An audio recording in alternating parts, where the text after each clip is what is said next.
ओम नमः शंडिकाय। 11वां अध्याय। ऋषि बोले, देवी के द्वारा महादैत्यपति शुंभ के मारे जाने पर इंद्रादि समस्त देवताओं ने अग्नि को आगे करके अभीष्ट के प्राप्त होने के कारण कात्यायनी देवी की स्तुति करने लगे। देवता बोले, हे शरणागत के दुखों को दूर करने वाली देवी, संपूर्ण संसार की माता, प्रसन्न हो। हे विश्वेश्वरी, प्रसन्न हो और जगत की रक्षा करो। हे देवी, चराचर जगत की तुम ही ईश्वरी कही जाती हो।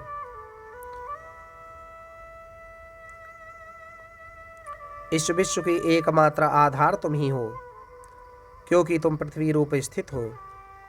देवी, आपका पराक्रम अतुलनीय है।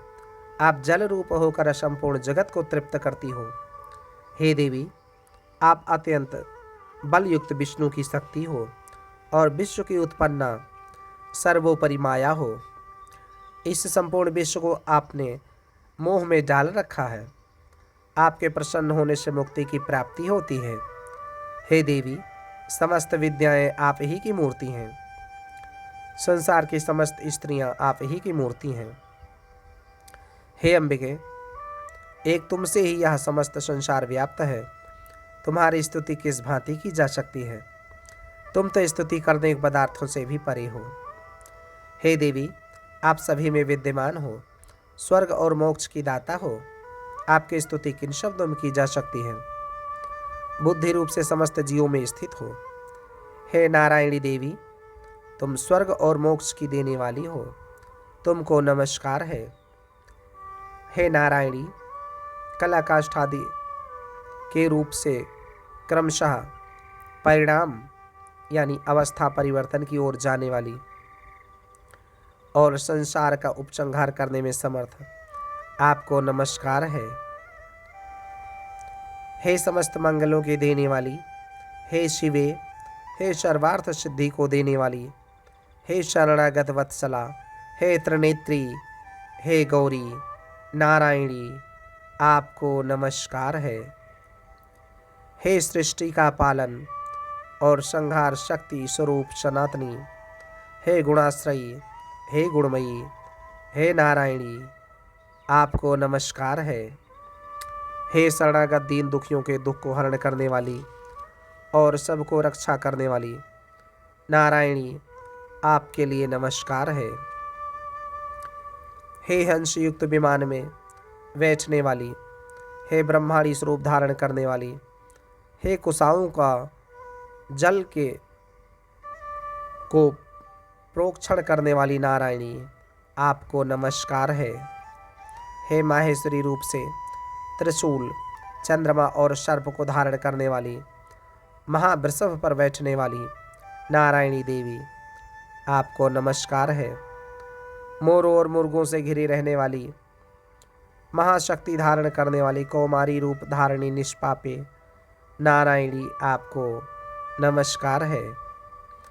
हे शंख, चक्र, गदा और सारंग, धनुष और उत्तम आयुधों को धारण करने वाली वैष्णवी स्वरूपे, आप प्रसन्न होइए।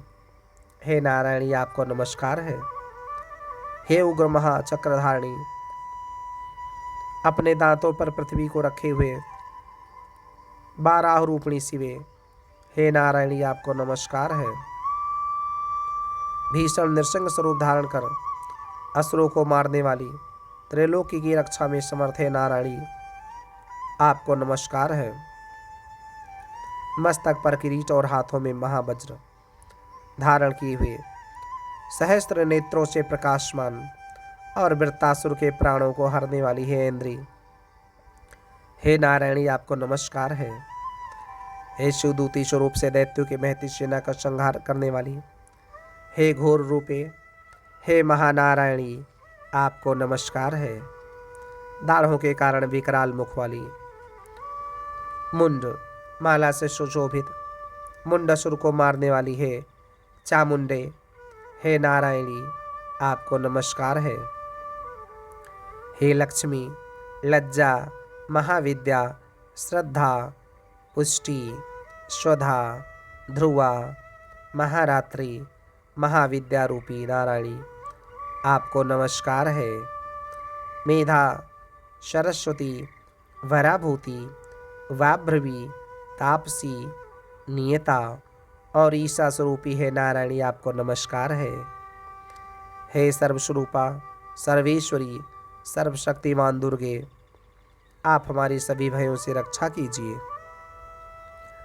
आपको नमस्कार है। हे कात्यायनी,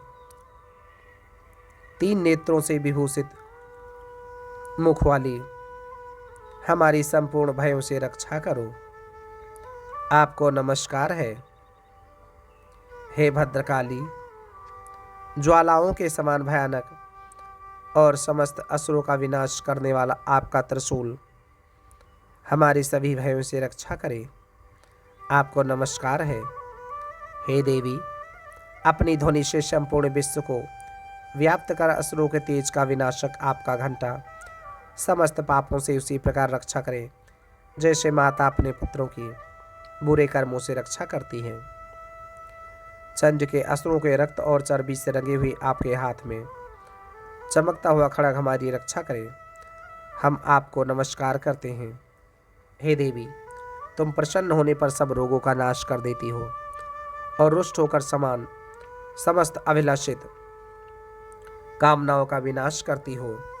आपके शरणागत मनुष्य पर कभी आपत्ति नहीं आती। जो आपके आश्रय होते हैं वे सबके आश्रय बन जाते हैं। हे अंबिके देवी, आपने अपने को विविध स्वरूपों में विभाजित कर इन धर्मद्रोही असुरों का संहार किया है। ये सब कार्य करने में किसी और की सामर्थ्य नहीं थी। समस्त विद्याओं में, ज्ञान प्रकाशित करने वाले शास्त्रों में और वेदों में आप ही का वर्णन है। आप ही इस विश्व को अंधकार रूप ममता के गड्ढे से बचा सकती हो। जहाँ राक्षस, भयंकर विषैले सर्प, दुश्मन, चोर, डाकू और लुटेरों के दल एवं दावानल हो, वहाँ और समुद्र के मध्य में आप विश्व की रक्षा करती हो। हे विश्वेश्वरी, आप विश्व की परिचालिका हो। विश्व रूपा होकर समस्त विश्व को धारण किए हुए हो। आपकी प्रार्थना भगवान विश्वेश्वर भी करते हैं। जो भक्ति तथा नम्रता सहित आपके सम्मुख नतमस्तक होते हैं वे संपूर्ण विश्व के आश्रय होते हैं। हे देवी, आप प्रसन्न होइए। आपने इस समय जिस तरह असुरों का विनाश करके तत्काल ही हमारी रक्षा की है, उसी तरह हमारी असुरों से सदा रक्षा करती रहना। संपूर्ण विश्व के पापों और उत्ताप के कारण पैदा होने वाली महामारी आदि बड़े बड़े उपद्रवों को शीघ्र ही दूर करें। विश्व के समस्त दुखों को दूर करने वाली हे देवी, हम चरण में पड़ी हुए हैं, हम पर आप प्रसन्न होइए। त्रैलोक के निवासियों की पूजनीय परमेश्वरी, आप हम पर प्रसन्न होकर वर दें। देवी बोली, हे देवगण, मैं वरदान देने वाली हूँ। जगत के उपकार करने वाले अभिलाषित वरदान मुझसे मांगो, मैं अवश्य दूंगी। देवता बोले, हे अखिलेश्वरी, आप इस त्रैलोकी की समस्त बाधाओं को शमन करती रहिए और हमारे दुश्मनों का विनाश करती रहिए। देवी बोली, वैवस्वत मनवंतर के 28वें युग में शुंभ और निशुंभ नामक दोनों महासुर पैदा होंगे। तब मैं नंद घोष के घर में उनकी स्त्री यशोदा के गर्भ से उत्पन्न होकर विंध्याचल पर्वत पर उन दोनों महासुरों का संहार करूंगी। तत्पश्चात पृथ्वी पर अत्यंत उग्र स्वरूप से अवतार लेकर वे प्रचित्त नामक महासुरों का विनाश करूंगी। उन वे प्रचित्त नामक महासुरों का भक्षण करते समय मेरे दांत अनार के फूल के समान लाल लाल दिखेंगे। उस समय स्वर्ग से देवता और मृत्यु लोक से मनुष्यगण मेरी निरंतर स्तुति करते हुए मुझे रक्त दंतिका नाम से पुकारेंगे। फिर पृथ्वी पर 100 वर्षों तक अनावृष्टि के कारण मुनियों के प्रार्थना करने पर मैं बिना गर्भ के पृथ्वी पर उत्पन्न होंगी। तदनंतर 100 नेत्रों से मुनियों को देखूंगी। अतः मनुष्य मुझे शताक्षी नाम से ही मेरी स्तुति करेंगे। हे देवताओं, तदनंतर मैं अपने शरीर से उत्पन्न शाकों द्वारा जब तक वर्षा न होगी तब तक संपूर्ण विश्व का पालन करूंगी। इस कारण जगत में मेरा नाम शाकुंभरी प्रसिद्ध होगा और उसी समय मैं दुर्गा नामक असुर को मारूंगी। इस कारण मेरा दुर्गा देवी नाम प्रसिद्ध होगा और फिर मैं भीम रूप धारण करके मुनिजनों की रक्षा के लिए हिमालयवासी असुरों का भक्षण करूंगी। इस प्रकार मेरा नाम भीमा देवी प्रसिद्ध होगा। जिस समय अरुण नामक असुर तीनों लोकों में भयंकर उपद्रव करेगा, उस समय मैं असंख्य भंवरों का रूप बनाकर उस महासुर का वध करूंगी। तब संसार में सभी मनुष्य भ्रामरी नाम से स्तुति करेंगे। इस प्रकार जब जब इस विश्व में दानवों द्वारा उपद्रव उत्पन्न होंगे, तब तब मैं अवतार लेकर असुरों का संहार करूंगी। ओम महालक्ष्मी नमः। ओम महासरस्वत्यै नमः। ओम महाकालिकायै नमः। इति श्री मार्कंडेय पुराण में सावर्णी के मनवंतर की कथा के अंतर्गत देवी स्तुति नामक 11वां अध्याय समाप्त। ओम महालक्ष्मी नमः। ओम महासरस्वत्यै नमः। ओम महाकालिकायै नमः। ओम नमः शनिकाय। 12वां अध्याय।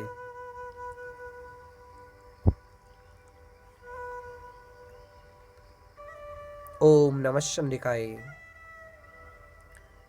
देवी बोली, जो मनुष्य एकाग्र मन से नित्य प्रति स्तोत्र दुर्गा सप्तशती से मेरी प्रार्थना करता है, उस मनुष्य की समस्त बाधाओं का मैं निश्चय ही शमन कर देती हूँ। जो मधुकैटभ का विनाश, महिषासुर का घात और शुंभ निशुंभ के वध का कीर्तन करेंगे तथा अष्टमी, चतुर्दशी और दोनों पक्ष की नवमी को एकाग्र मन से मेरे महात्म को भक्ति सहित श्रवण करेंगे, उनके समस्त पाप और पाप जनित आपत्तियां भी दूर हो जाएंगी। उनके घर में दरिद्रता ना होगी और ना उनके स्वजनों का वियोग ही होगा। ऐसे मनुष्यों को शत्रु, चोर, राजा, शस्त्र, अग्नि और जल आदि से भय नहीं होगा। इस कारण एकाग्र मन से मेरे इस महात्म्य का भक्ति सहित पाठ करना और श्रवण करना चाहिए। मेरा ये महात्म्य महामारी से उत्पन्न समस्त उपद्रव और तीनों प्रकार के उत्तापों को शांत करने वाला है। जिस स्थान पर भली भांति नित्य प्रति मेरे महात्म्य का पाठ किया जाता है, उस स्थान को मैं कदापि नहीं छोड़ती। मैं वहाँ सदैव निवास करती हूँ। बलिदान, पूजा, हवन और अन्य महोत्सव आदि में मेरा ये महात्म्य पाठ करना और श्रवण करना चाहिए। जानकर या बिना जाने जो भी बलि, पूजा तथा हवन करेगा, उसे मैं प्रसन्नतापूर्वक ग्रहण करूंगी। प्रतिवर्ष शरद काल में जो महापूजा की जाती है, उस अवसर पर मेरा महात्म्य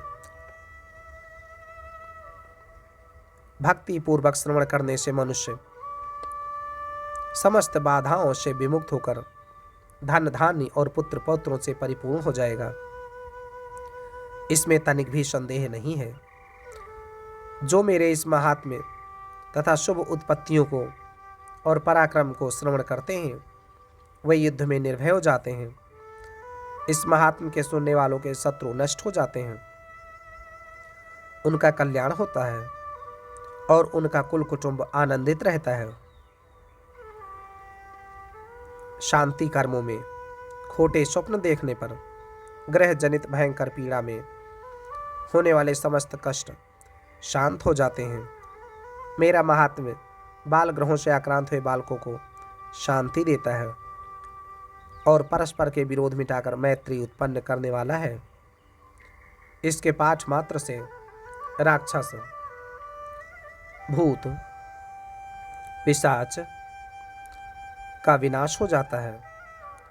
यह मेरा महात्म्य मनुष्य को मेरे समीप लाने वाला है।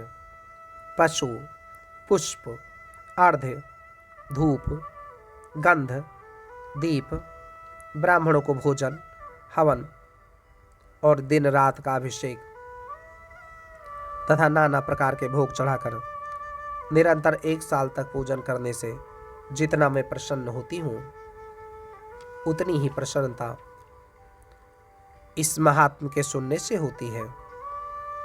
मेरे महात्म के श्रवण करने से समस्त पाप नष्ट हो जाते हैं और सब रोग नष्ट हो जाते हैं। मेरे प्रादुर्भाव के कीर्तन करने से समस्त भूतों से रक्षा होती है। उसे श्रवण करने से मनुष्यों को शत्रु भय नहीं रहता।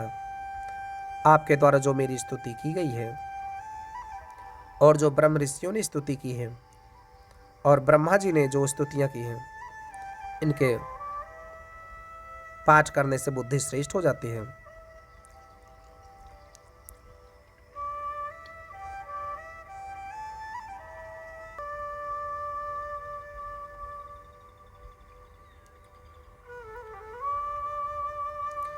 वन में, सूने मार्ग में अथवा दावाग्नि से घिर जाने पर, निर्जन स्थान में लुटेरों से घिर जाने पर, दुश्मनों से पकड़े जाने पर, वन में सिंह, व्याघ्र तथा जंगली हाथियों का पीछा करने पर, क्रुद्ध नृपति के आदेश से वध, फांसी के लिए गिरफ्तार किए जाने पर, अथवा सागर में नौका पर बैठने के बाद वायु के वेग से नौका के डगमगाने पर और युद्ध में दारुण शस्त्रों की वर्षा के समय सर्व प्रकार की आपत्तियों, अनेक प्रकार की यंत्रणाओं से दुखी होने पर, जो मनुष्य मेरे इस चरित्र का स्मरण करते हैं, वह समस्त संकटों से मुक्त हो जाता है। मेरे प्रभाव से सिंह आदि व लुटेरे और शत्रु उससे दूर रहते हैं। ऋषि बोले, इस प्रकार इतनी कथा कहकर प्रचंड विक्रमा भगवती चंडिका देवी समस्त देवताओं के देखते ही देखते वहीं अंतर्ध्यान हो गई और सभी देवता निर्भय होकर पूर्ववत अपने अपने अधिकारों का पालन करने लगे और शत्रु के नष्ट हो जाने पर अपने अपने यज्ञ भाग का उपभोग करने लगे।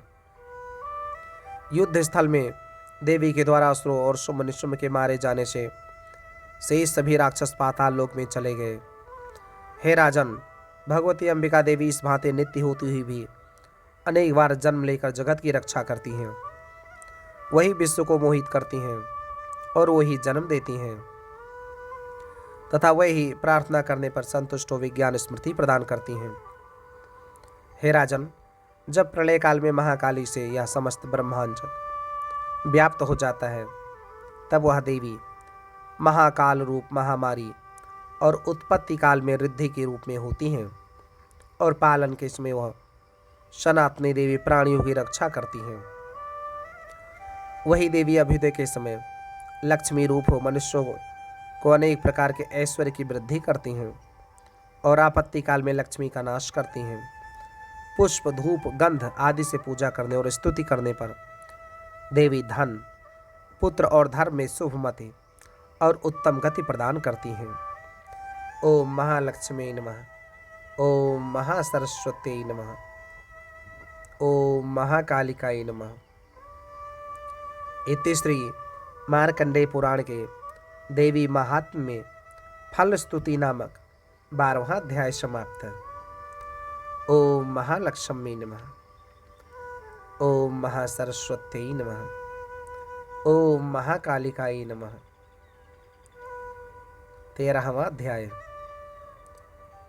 ओम महालक्ष्मी नमः।